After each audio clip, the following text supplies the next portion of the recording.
Hello, my name is Kady and I'm going to show you my photography workflow that I use to stay organized and on top of my work. First off, I'm going to show you my backup plan that I use to keep my computer as well as my files safe. I have my folders, which contains all my pictures as well as their information that get backed up into Time Machine and onto an external hard drive. I do have another backup to make sure that my files are always safe if anything were to ever go wrong. Next, I'll explain how I keep myself organized using folders and a file naming convention that would be easy enough for me to find what I'm looking for in seconds rather than minutes. For quick and easy access, I like to keep my folders on my desktop. This way, it's easier and faster for me to get what I need as opposed to looking through my folder for the information. Now, if I click onto my school images folder, you'll see I have a folder structure.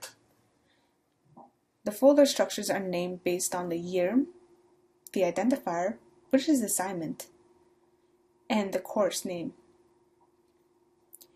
Each of these folders has a subfolder. These subfolders are named by my last name, my first name, the assignment number, and the assignment name. This makes it easier for me to know which one is the newest. Right now, my assignment focal is my most recent assignment. Within this folder, I have all the pictures that I need for this particular assignment, which comes in handy instead of having to go through all my pictures to make sure that all the pictures that I need for this assignment is in the right place. Same thing can be found in my Lightroom. Here I have a mother folder called School Images. Within my School Images folder, I have all the pictures that I have taken from my classes recently. Within my School Images folder, I have two folders, one Camera and Lighting and the other Post-Production. Within my Camera and Lighting, I have the same thing that you would find in my folder structure in my Lightroom. So if I were to click on this folder, this is my focal length assignment that I have for this particular folder in this particular class. Here's my depth of field folder, which contains all the pictures that I needed for the depth of field assignment. When I click on a picture, it shows all the metadata for that particular picture, such as the name, the copyright, the star rating system, the date, the time, and the camera information. The camera information can also be found in the histogram, as well as the name and the dimensions of that picture.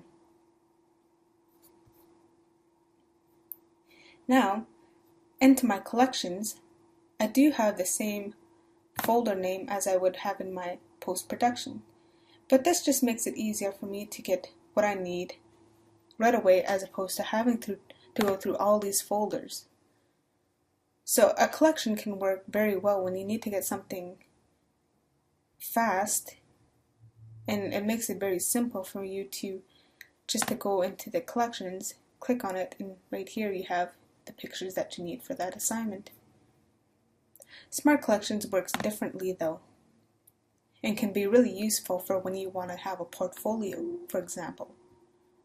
In my photography portfolio, I have two pictures which I have rated with a pick flag and a 5-star rating system. If there are any pictures that I find in my school images that I would like to put in my portfolio, I would just give it a pick flag and 5 stars, and it would instantly find its way into my portfolio in my Smart Collections folder. Same thing goes for my personal, but instead of a 5-star, I have a 1-star, which would go into my personal folder without having me to go and put it in there myself. In my School Collections folder, I do have the color label on all these pictures. Now this is where I want to put all the pictures that I have taken for school into this school collection, as opposed to having to go through all my school images, which can be mixed up with my personal photos as well. So this way it's easier for me to go into my school collections and find all the pictures that I have taken up so far for school courses that have or need pictures.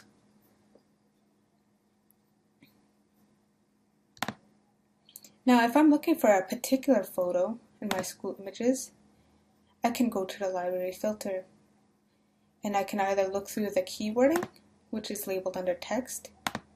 So if I were to put in gray car would actually appear right here, and it would only appear for that certain text. Same goes for grass. If I were to type in grass, only these pictures could be found. Now right here is, you know that this is the identifier for the keywording when it has the little label here.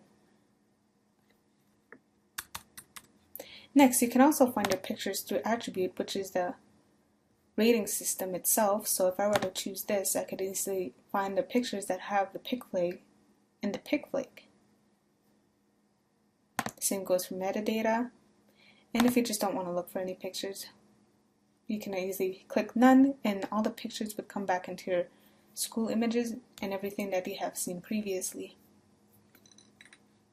Now, I'm going to explain how I import my photos into my Lightroom. Here's where all my pictures will be coming to if I need to import them into my computer. But considering that I have an import preset here, I use my Kady import, which has everything set up for me, so I don't have to go through all these again in order to have my pictures put into a certain spot.